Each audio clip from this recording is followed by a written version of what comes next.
Captain Jake Morrison stared at the screen showing the damaged alien ship floating near Jupiter. The vessel looked nothing like human technology, with its curved silver hull and strange glowing panels that flickered weakly in the darkness of space. His crew on the Terra Nova had picked up the distress signal 3 hours ago, and now they were close enough to see the alien craft with their own eyes. The signal was weak but clear enough to understand that someone needed help. Morrison had been exploring the outer planets for 2 years, and this was the first time they had encountered anything that wasn't made by human hands. The excitement on his ship was incredible, as every crew member wanted to be part of this historic moment. Dear Lisa Hayes checked her equipment one more time as she prepared for first contact. She was the ship's expert on alien life, though until today that had been mostly theoretical work. Her hands shook slightly as she adjusted the translation device that might help them communicate with whoever was inside that damaged ship. The alien vessel was about the same size as the Terra Nova, but its design showed a completely different way of thinking about space travel. Where human ships were built for strength and efficiency, these aliens seemed to value beauty and grace. Even damaged and powerless, the ship had an elegant quality that made it look more like art than machinery. Morrison ordered his crew to approach slowly and carefully. They had no idea what kind of beings they were about to meet, or whether they would be friendly or hostile. The captain had read every first contact protocol that Earth had ever written, but all of those were just guesses about what might happen. When humans finally met aliens, Pete Collins was already working on ways to help repair the alien ship. As the Terra Nova's chief engineer, he could see that their vessel had suffered some kind of power failure that left them drifting helplessly. The engineer was excited about the chance to work with alien technology and see how another species solved the problems of space travel. When the Terra Nova got close enough, Morrison sent a message using basic mathematical concepts that any intelligent species should understand. The response came quickly, and the translation device began working to turn the alien sounds into words that humans could understand. The first message was simple but profound. The aliens called themselves Zephyrians, and they needed help. Dear Hayes was the first human to actually speak with an alien being. The Zephyrian who answered their call was named Wind Through Leaves, and he spoke in a way that sounded like music even through the translation device.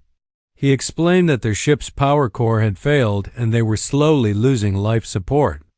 Without help, they would die within a few days. The Zephyrians were amazed when Pete Collins offered to look at their damaged systems.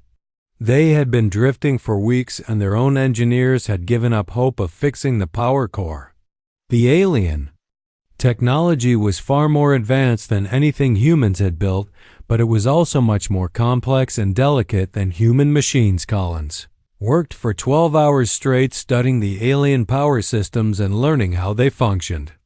The Zephyrian engineers watched in fascination as the human engineer ignored their bare, sophisticated diagnostic tools and instead used simple methods to trace the problem. Where their own systems showed only confusing data, Collins used basic logic and intuition to find the real issue. The problem turned out to be something that Zephyrian technology was not designed to handle. A small piece of space debris had damaged a control circuit in a way that their automatic repair systems could not fix. The aliens had been trying to solve the problem with complex solutions when what they needed was something much simpler. Collins took spare parts from the Terra Nova and some components that the Zephyrians were willing to sacrifice from less important systems.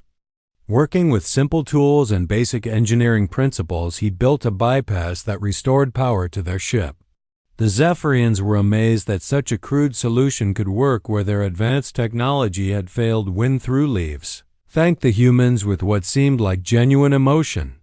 He explained that his people had been part of something called the Galactic Federation for thousands of years, but they had never encountered a species quite like humans. The way humans approached problems was completely different from anything they had seen before. The Zephyrians offered to take news of humanity back to the Federation and introduced them to the galactic community. They spoke of hundreds of different species that worked together for trade and mutual protection. Morrison realized that this chance encounter had just changed everything for the human race as the Zephyrian ship prepared to leave Wind Through Leaves. Gave Morrison a communication device that would let humans contact the Federation. He promised that other species would be very interested in meeting the clever humans who could solve problems in such unexpected ways. The aliens seemed genuinely grateful for the help and impressed by human ingenuity after the Zephyrian ship disappeared. Into hyperspace, Morrison looked at his crew and realized they had just become part of something much bigger than Earth. The galaxy was full of intelligent life, and now humanity had a chance to join that community. None of them could have imagined that this simple act of helping strangers would eventually lead to consequences that would shake the entire galaxy. The Terra Nova headed back to Earth carrying news that would change human civilization forever. In the cargo bay sat samples of Zephyrian technology, and in Morrison's mind were plans for humanity's future among the stars. 5 years had passed since Jake Morrison first met the Zephyrians, and humanity had already made a name for itself across the galaxy. The Galactic Federation had welcomed Earth with open arms after hearing about how humans had saved Wind Through Leaves. And his crew. Now human ships traveled to dozens of different worlds, helping alien species solve problems that had troubled them for years. Commander Alex Rivera stood on the bridge of the rescue ship, New Horizon, as they approached the dying world of Kepler 442b. The planet's atmosphere was collapsing, and its people faced extinction within months. Federation scientists had been studying the problem for over a year, but their solutions were too slow and too expensive to save them. Keplerian people. Dr. Nancy Price was already working on a plan to fix the planet's atmosphere. She had studied the problem during the 3-week journey from Earth and believed she could build machines that would restore the air in just a few months.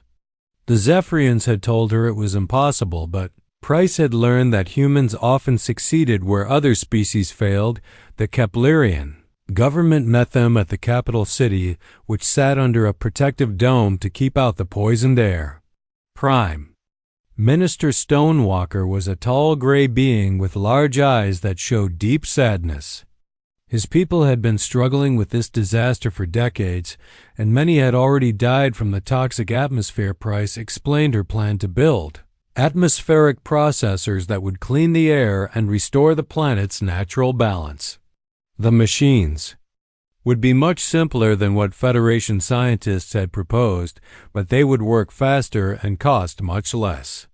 The Keplerians were skeptical because their own experts had said such simple solutions could not work. Rivera watched as Price set up the first processor near the capital city. The machine looked crude compared to Keplerian technology, but it began working immediately to remove toxins from the air. Within days, the readings showed real improvement, and the Keplerians began to believe that these strange humans might actually save their world. While Price worked on the atmosphere problem, Rivera's team helped with other issues that the Federation had ignored. Engineer Carlos Mendez studied the planet's failing infrastructure and found ways to repair systems that had been broken for years. The humans used simple materials and basic techniques that the Keplerians had forgotten in their focus on advanced technology. The work was not easy, and the humans faced many challenges. The Keplerian atmosphere was dangerous, and several team members became sick from exposure to the toxins. But they kept working because they knew that an entire civilization depended on their success. The Keplerians watched in amazement as these aliens risked their own lives to save a people they had never met before. After 3 months, Price's atmospheric processors had cleaned enough air to allow the Keplerians to leave their protective domes. The planet's government was so grateful that they offered humanity exclusive rights to mine rare metals from their world. Rivera accepted the deal, knowing that Earth needed these materials to build more ships and equipment. News of the Keplerian rescue spread quickly through Federation space. Other worlds that had been struggling with their own problems began asking for human help.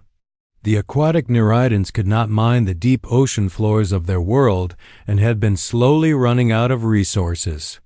Their technology was designed for shallow water and could not handle the extreme pressure of the deep sea. Carlos Mendez traveled to the Nereidan homeworld and studied their mining problems.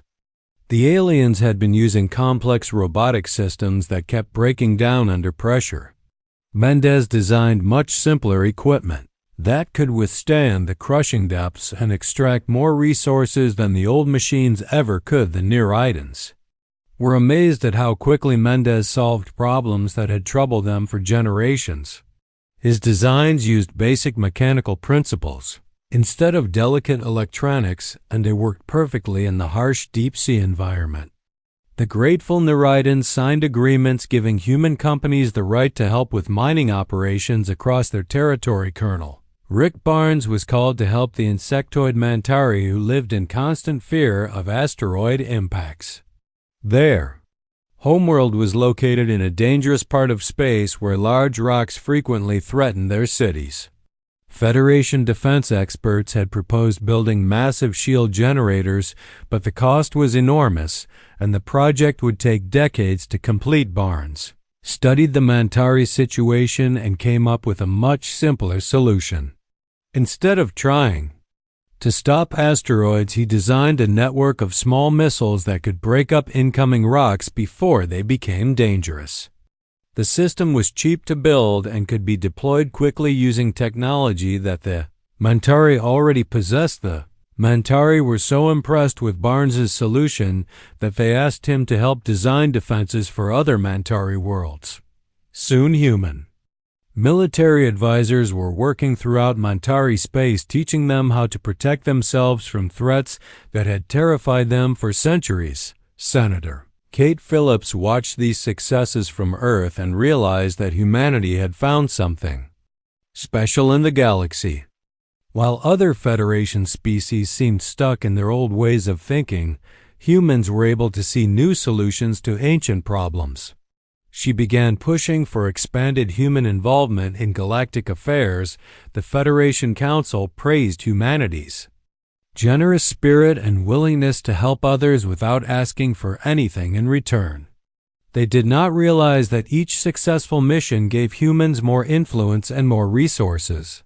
The mining rights from Kepler 442b provided materials for new ships, while the Nereidan partnerships opened up trade routes across the galaxy. Human companies began establishing offices on alien worlds, and human advisors became common sights in government buildings throughout Federation space.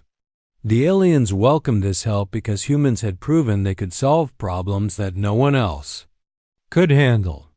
They did not notice how dependent they were becoming on human expertise and technology. Rivera looked at reports from dozens of worlds where human teams were working to solve various problems. Each success story made humanity more valuable to the Federation and gave them access to new technologies and resources. The commander smiled as he realized that humans were quickly becoming the most important species in galactic civilization. What the aliens did not know was that every human success had been carefully planned and coordinated. Earth's government had studied Federation problems for years and had developed solutions long before they were needed. The appearance of spontaneous human genius was actually the result of detailed preparation and strategic thinking. As Rivera's ship headed toward their next mission, he wondered how long it would take for the aliens to realize what was really happening. By then, it might be too late for them to do anything about it. By the year 2400, humanity had become essential to every major civilization in the galaxy. Director Ben Foster ran the Human Solutions Initiative from a massive space station that orbited Earth and coordinated rescue operations across 200 different worlds. No crisis happened anywhere in Federation space without human teams being called in to help solve the problem. Crystalline hegemony faced their worst disaster in thousands of years when a strange plague began killing their silicon-based people. Their own doctors could not understand the disease because it attacked their mineral biology in ways that should have been impossible.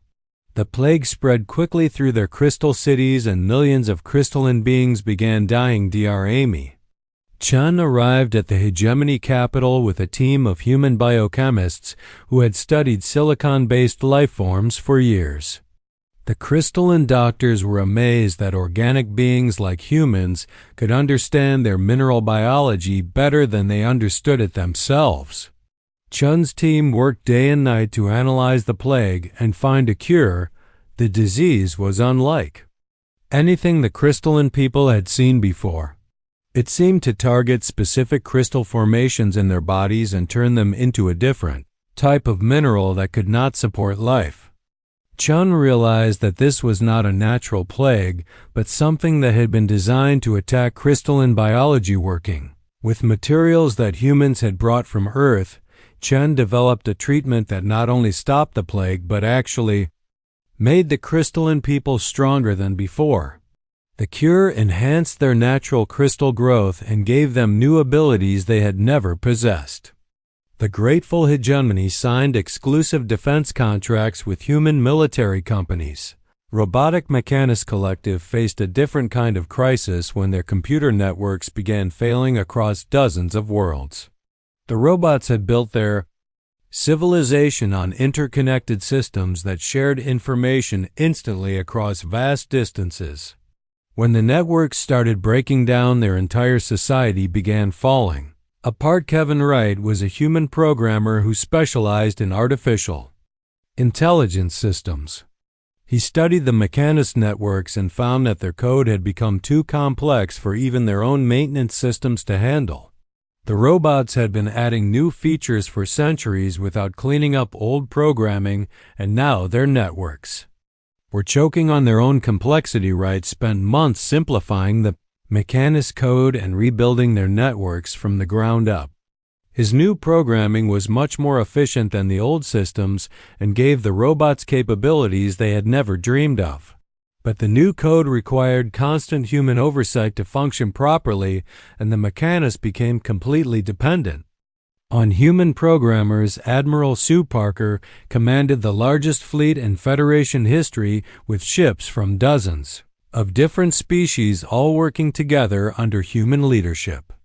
The fleet had earned a reputation for solving any crisis quickly and efficiently. When pirates threatened trade routes, Parker's ships would appear within days to restore order. Fleet's success came from combining human tactical thinking with alien technology in ways that no one had tried before. Human officers worked alongside alien crews and learned to use each species' strengths while covering their weaknesses. The results were so impressive that the Federation Council made Parker's fleet their first choice for any emergency governor. Tim Rodriguez oversaw human settlements on 300 worlds and managed trade agreements that connected every major civilization in the galaxy. Human colonies had become centers of commerce and industry wherever they were established. Alien businesses competed to partner with human companies because they knew it would bring success. Earth itself had transformed into the unofficial capital of the galaxy. Alien ambassadors maintained permanent residences in human cities and Federation. Meetings were often held in Earth's orbital stations. The planet's universities attracted students from across known space who wanted to learn human problem-solving techniques. Human corporations controlled vast networks that connected every inhabited world in the galaxy. The mining operations that had started with the Keplerian deal now extracted resources from hundreds of planets. Human shipping companies carried goods between species that had never traded with each other before. Human mediation. Dr. Helen Martinez was one of the few humans who felt uncomfortable with their species' rapid rise to power. As a xenosociologist, she studied how different alien cultures interacted, and she had begun noticing disturbing patterns in humanity's success stories. Every problem that humans solved seemed to create new dependencies that tied alien Species closer to human control Martinez began collecting data on human interventions across the galaxy and found that the timing was almost too perfect. Humans always seemed to arrive just when alien civilizations were facing their worst crises, and they always had solutions ready to implement immediately. The odds of this happening by chance were astronomical. The Zephyrians who had first met humans were now completely dependent on human technology to maintain their space fleet. The atmospheric processors that had saved Kepler 442b required constant maintenance that only human engineers could provide. Every world that humans had helped was now tied to Earth through contracts and agreements that could not be easily broken. Other Federation species began noticing their growing dependence on humanity, but found it impossible to resist. Human solutions worked so well that any species that refused human help would fall behind their neighbors who accepted it. The choice was between accepting human dominance or becoming irrelevant in galactic civilization. Senator Kate Phillips had become one of the most powerful beings in the galaxy as Earth's chief representative to the Federation Council. Her voice carried enormous weight in all major decisions because everyone knew that human support could make or break any proposal. Phillips used this influence to guide Federation policy in directions that benefited humanity. The few alien leaders who questioned humanity's motives found themselves facing convenient crises that required immediate human assistance. Their criticism was forgotten as they struggled to deal with problems that seemed to appear from nowhere. By the time the crisis was resolved, they were grateful for human help and reluctant to question their saviors. Ben Foster looked at reports showing human involvement in every aspect of galactic civilization and realized that his species had achieved something unprecedented. Without firing a shot or conquering a single world, humans had become the dominant force in the galaxy.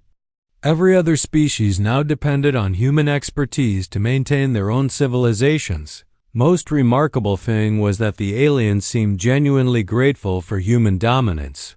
They believed that humans had saved them from various disasters and helped them achieve prosperity they could never have reached alone.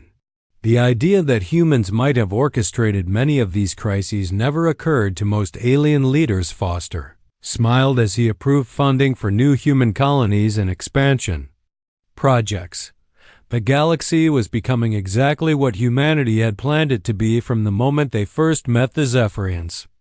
Every species had a role to play in the human-dominated order, and most of them were happy to play it. The Federation Council was preparing to vote on a proposal that would formally recognize humanity's special status as the galaxy's primary problem-solving species. The vote was expected to pass unanimously because every member species had benefited from human assistance at some point. None of them realized they were voting to make their own subjugation official. Dr. Helen Martinez stared at the data on her screen and felt sick to her stomach. After months of careful research, she had uncovered evidence that would shake the galaxy to its core.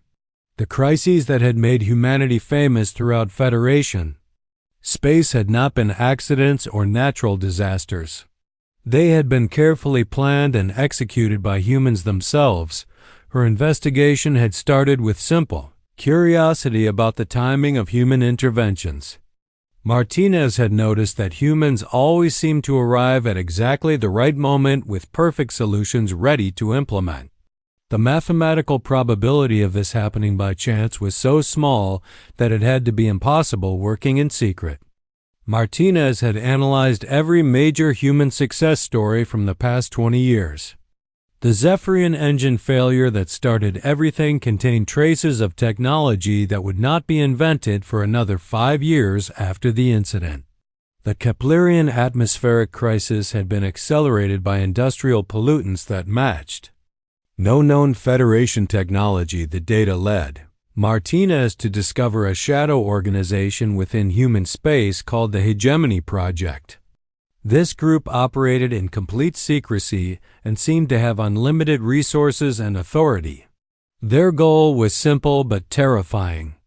They wanted to make humanity the dominant species in the galaxy by creating problems that only humans could solve. Director Lucas Gray ran the Hegemony project from a hidden facility that officially did not exist. Martinez found references to him in classified documents that she should never have been able to access. Gray had been planning humanity's rise to power since before first contact with the Zephyrians. Every crisis and every rescue had been part of his master plan. General Frank Stone commanded the project's military arm, which included black operations teams that could infiltrate any alien world without being detected. These teams had been responsible for sabotaging alien technology and creating the disasters that made human intervention necessary. They were experts at making their work look like accidents. The Zephyrian ship that Jake Morrison had rescued had been sabotaged by a human device that was placed months before the encounter. The timing had been carefully calculated to ensure that Morrison's exploration vessel would be the one to find them. The grateful Zephyrians had played their role perfectly by introducing humanity to the Federation. Martinez discovered that the Mentari asteroid threats had been artificially created using gravitational manipulation technology that officially did not exist. Human scientists had secretly redirected space rocks toward Mentari worlds and then sent Colonel Rick Barnes to solve the problem with his missile defense systems. The Mentari never suspected that their saviors were also their attackers. The crystalline plague that had nearly destroyed the hegemony was the most shocking discovery of all. The disease had been designed in human laboratories specifically to target silicon-based life forms. Dr. Amy Chen had not discovered a cure by accident. She had helped create the plague and then arrived with the antidote already prepared. Donna Clark ran the project's intelligence networks, which had infiltrated every major government and corporation in Federation space. Her agents were everywhere, and they reported directly to Gray about alien activities and weaknesses. No secret was safe from human spies, and no plan could be made without human knowledge. Martinez tried to contact alien officials who might be willing to listen to her evidence, but found that many of them had convenient accidents or simply disappeared. The few who agreed to meet with her seemed strangely reluctant to act on the information she provided. She realized that human influence ran much deeper than anyone suspected. The Federation Council itself had been compromised by human agents and advisors. Deputy Chancellor Ryan Bell was officially from the Centauri colonies, but Martinez suspected he was working directly for the Hegemony project. Every major decision made by the Council seemed to benefit humanity in some way. When Martinez tried to publish her findings, she discovered that human corporations controlled most of the galaxy's communication networks. Her reports were blocked or edited before they could reach their intended audiences. The few copies that did get through were dismissed as conspiracy theories by officials who were either compromised or too scared to act. Gray's organization had contingency plans for every major species in the galaxy. If any alien civilization became too independent or started asking uncomfortable questions, they would soon face a crisis that required immediate human assistance. The pattern had repeated dozens of times across Federation space. Martinez realized that humanity had not risen to become the galaxy's protectors. They had engineered their rise by becoming its greatest threat. Every species that trusted humans was actually under their complete control. The Federation had become a puppet organization that existed only to give legitimacy to human dominance. The most terrifying part was how well the plan had worked. Most aliens genuinely believed that humans were benevolent saviors who wanted to help other species achieve their potential. The idea that humans might be manipulating them was so far from their experience that they refused to consider it. Even when presented with evidence, Martinez made one last attempt to expose the truth. By contacting Wind Through Leaves, the Zephyrian who had first met humans, But when she reached him, she found that he was completely devoted to human leadership and refused to believe that his saviors could have deceived him. His faith in humanity was so strong that no evidence could shake it as Martinez sat in her office, reviewing the data that no one would believe. She understood the full scope of what humanity had accomplished. They had conquered the galaxy not through military force, but by making themselves indispensable to every other species. The aliens had willingly surrendered their independence because they thought humans were helping them. The worst part was that Martinez could not see any way to stop what was happening. Even if she could convince people that humans were manipulating them, the galaxy had become so dependent on human technology and expertise that rebellion would mean civilizational collapse. Gray had planned for this contingency and made human control permanent. Martinez deleted her files and prepared to disappear before the hegemony project decided she was too dangerous to live. She had learned the truth, but the truth was useless when no one was willing or able to act on it. Humanity had achieved the perfect conquest by making their victims grateful for their own subjugation. Galaxy would continue to praise human generosity and wisdom while humans continued to pull the strings that controlled every aspect of alien civilization. The nightmare was not that humanity had risen to power, but that everyone knew it and no one could do anything about it. Dr. Helen Martinez had vanished 3 months ago, but her research lived on in hidden files that slowly spread through underground networks across the galaxy. A few brave aliens began connecting the pieces and seeing the pattern that humanity had worked so hard to conceal. The truth was spreading despite all efforts to stop it, and the galaxy would never be. The Samavelketh was a Zephyrian scientist who had always been curious about the engine failure that brought his people into contact with humans. When he found Martinez's data about human sabotage devices, he began conducting his own investigation. Working in secret, he discovered traces of exotic technology in the wreckage of ships that had suffered similar failures. The evidence was undeniable once Velketh knew what to look for.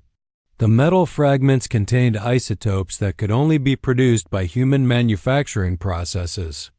The timing circuits showed signs of remote activation that matched human communication frequencies.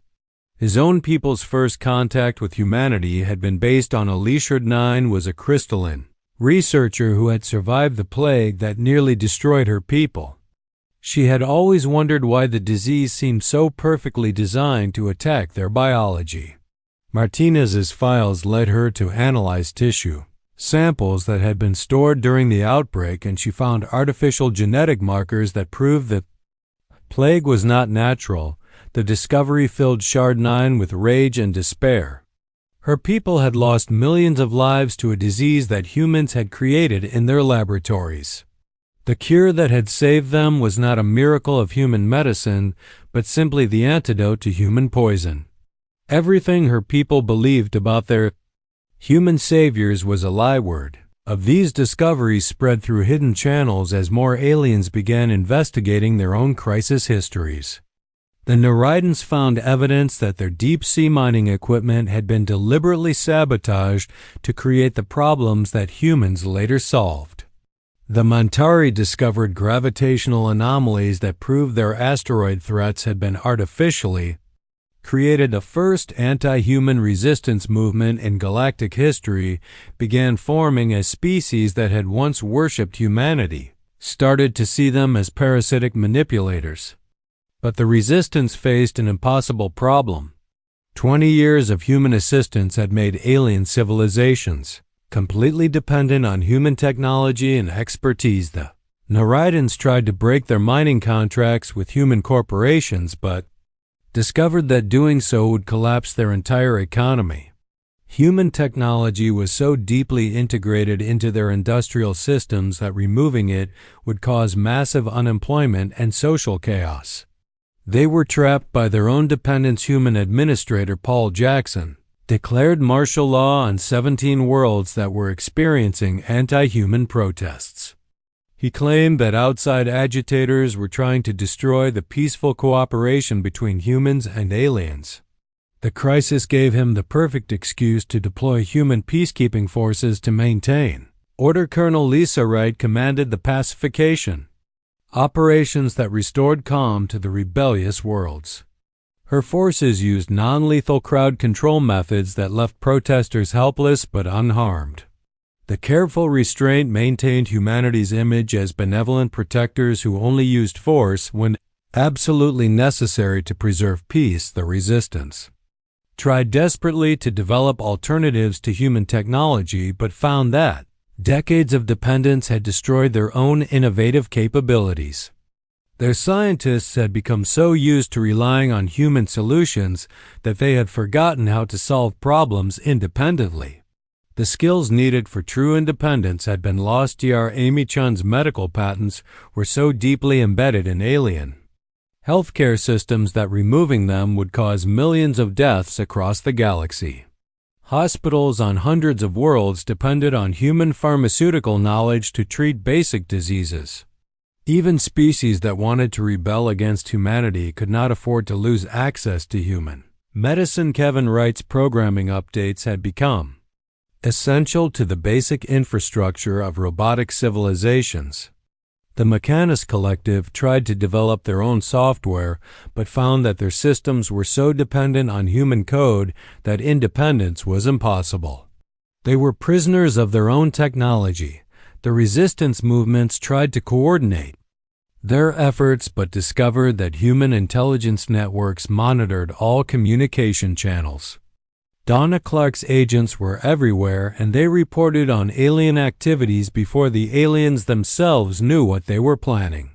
No secret was safe from human surveillance. Some alien leaders tried to expose the truth about human manipulation to their own people, but found that the evidence was dismissed as propaganda. Most aliens simply could not believe that their beloved human protectors could be capable of such deception. The idea contradicted everything they had been taught about human nature. Director Lucas Gray emerged from the shadows to address the Federation Council directly about the allegations against humanity. He did not deny the charges, but instead calmly explained that humans had saved galactic civilization from itself. Without human intervention, he argued, the galaxy would have remained a collection of stagnant, dying worlds. Gray's speech was masterful in its simplicity and logic. He admitted that humans had sometimes created problems in order to solve them, but claimed this was necessary to force alien species to accept changes they needed but were too conservative to embrace. Humanity had been cruel to be kind. The most shocking part of Gray's confession was not his admission of guilt, but the reaction of the Federation Council. Many alien representatives nodded in agreement as he spoke. Even knowing the truth about human manipulation, they could not imagine their civilizations functioning without human guidance and support. Prime Minister Stonewalker of the Keplerian government stood to defend humanity despite knowing that they had accelerated his world's atmospheric crisis. He argued that without human intervention, his people would have died slowly instead of being saved quickly. The ends justified the means. In his opinion, Wind Through Leaves spoke for the Zephyrians and expressed gratitude that humans had chosen his people to be the first contact species. He claimed it was an honor to have played a role in bringing humanity to the galaxy, even if the circumstances had been engineered. His people were proud to serve human interests. The resistance leaders watched in despair as species after species expressed support for continued human leadership despite knowing about the manipulation. The aliens had become so dependent on human guidance that they preferred comfortable slavery to dangerous freedom. Independence was too frightening to consider. Martinez's evidence had accomplished something, but not what she had intended. Instead of liberating the galaxy from human control, her revelations had legitimized that control by making it voluntary. The aliens now knew they were subjects rather than partners, but they had chosen to remain subjects anyway. The resistance movements gradually collapsed as their members realized that rebellion was futile. Even the aliens who hated human dominance could not offer realistic alternatives to the system that Gray had built. Humanity had achieved the perfect form of control by making themselves genuinely indispensable. Gray announced the formation of new oversight committees that would monitor alien activities and ensure that future resistance movements could be detected and neutralized before they became dangerous. The committees would be staffed by humans and loyal aliens who understood the benefits of cooperation. Galaxies settled into an uncomfortable new reality where everyone knew the truth, but no one could act on it. Humanity's manipulation was now an open secret that existed alongside genuine gratitude for human assistance. The victims had learned to love their captors because freedom was too expensive to afford. 5 years had passed since the galaxy learned the truth about human manipulation, and the shock had faded into acceptance. President Diana Brooks stood before the Federation Council to announce the formal creation of the Terran Commonwealth, which would replace the old Federation as the galaxy's governing body. The transition was being presented as a natural evolution rather than a conquest. The ceremony was attended by representatives from every major species in known space, and most of them seemed genuinely pleased about the changes. The old Federation had been inefficient and slow to respond to crises, while the new Commonwealth promised swift action under human leadership. The aliens had learned to value stability over independence. Our Helen Martinez watched the proceedings from her new position as Director of Truth and Reconciliation.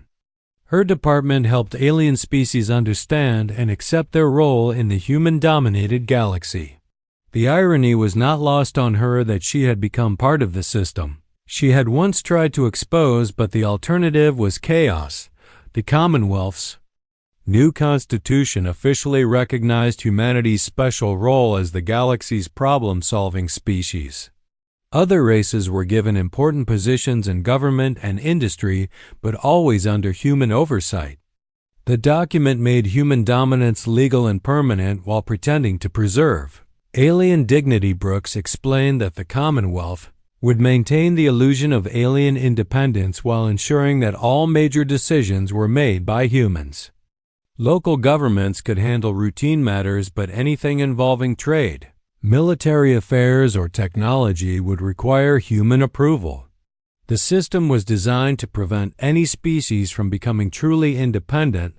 The few remaining resistance movements had been either absorbed into the official opposition or marginalized into complete irrelevance.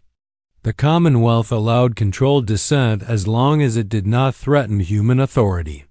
Aliens could complain about specific policies, but they could not question the fundamental structure of human rule. Governor Tim Rodriguez had expanded his colonial administration to oversee settlements on 400 worlds. Human colonies served as centers of control and surveillance that monitored alien activities throughout their regions. The colonists were told they were spreading human civilization, but they were actually establishing an occupation force. The economic integration was so complete that rebellion had become literally impossible for most species. Human corporations controlled the supply chains that fed entire civilizations, and any world that defied the Commonwealth would face immediate starvation. The aliens had traded their freedom for prosperity and could not afford to change their minds. Dear Amy Chun had been promoted to head the Commonwealth's medical authority, which oversaw healthcare across the galaxy. Her department distributed the medicines and treatments that kept billions of aliens alive, but it also served as a tool of control.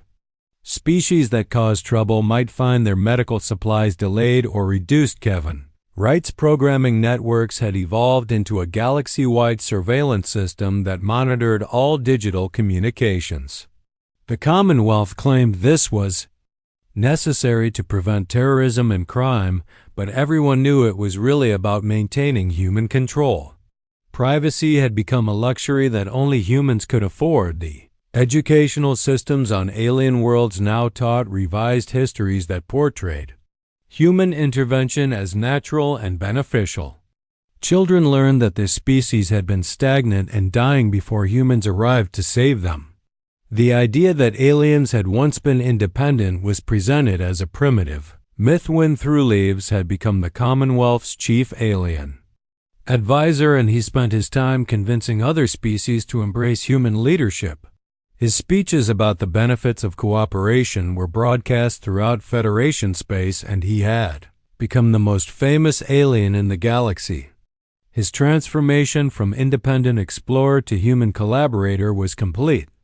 The few worlds that had tried to remain independent discovered that isolation meant technological stagnation and economic collapse.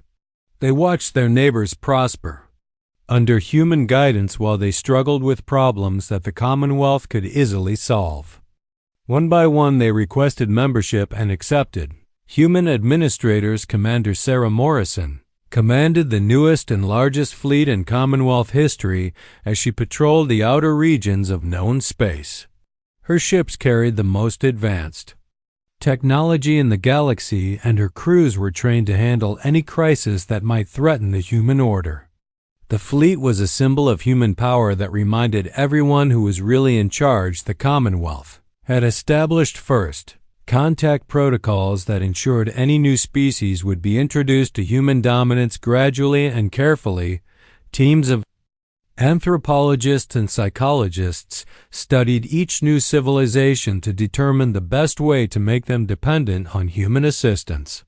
The process had been refined into an art form. New alien species still made contact with the Commonwealth regularly, and they were always welcomed with the same warmth and generosity that had once fooled the Zephyrians. They were shown the prosperity and peace that human leadership had brought to the galaxy, and most of them eagerly requested membership in the PISDID. Commonwealth Captain Jake Morrison's granddaughter had inherited his position as humanity's chief first contact officer. She carried the same friendly demeanor and helpful attitude that had made her grandfather famous, but she was also trained in the subtle techniques of manipulation that turned alien gratitude into permanent dependence. The crisis response teams that had once been humanity's claim to fame had evolved into instruments of control that could destabilize any world that showed signs of rebellion. The teams maintained their reputation for helping others, but everyone understood that their real purpose was to demonstrate human power. Lucas Gray had retired from active leadership, but his legacy lived on in the systems he had created. The Hegemony Project had achieved everything it set out to accomplish, and humanity now ruled the galaxy through willing submission rather than force. Gray's vision of human dominance had become reality. The galaxy had learned the hardest lesson of all that. Sometimes the most dangerous predators are the ones that convince their prey to be grateful for the relationship. Humanity's rise to power had not been stopped by the revelation of their methods, because those methods had made rebellion impossible. Most aliens now understood that they lived in a cage, but it was a comfortable cage that provided security and prosperity that they could never achieve alone. The bars were made of dependence rather than metal, and the locks were economic rather than physical, but they were just as effective at preventing escape. The nightmare was not that humanity had conquered the galaxy, but that the conquest was permanent and irreversible. The aliens had learned the truth about human manipulation, but the truth had only made them more grateful for human protection. They knew they were subjects rather than citizens, but they preferred subjugation to the chaos of independence. Brooks concluded her speech by promising that the Commonwealth would continue to expand and help new species achieve their potential under human guidance. The galaxy would grow larger and more prosperous, but it would always be ruled by humans, who understood the burden of leadership. As the ceremony ended and the alien delegates returned to their homeworlds, they carried with them the knowledge that their future had been decided for them. Humanity had risen to become the galaxy's eternal guardians, and nothing would ever change that reality. The age of human dominance had begun, and it would last forever.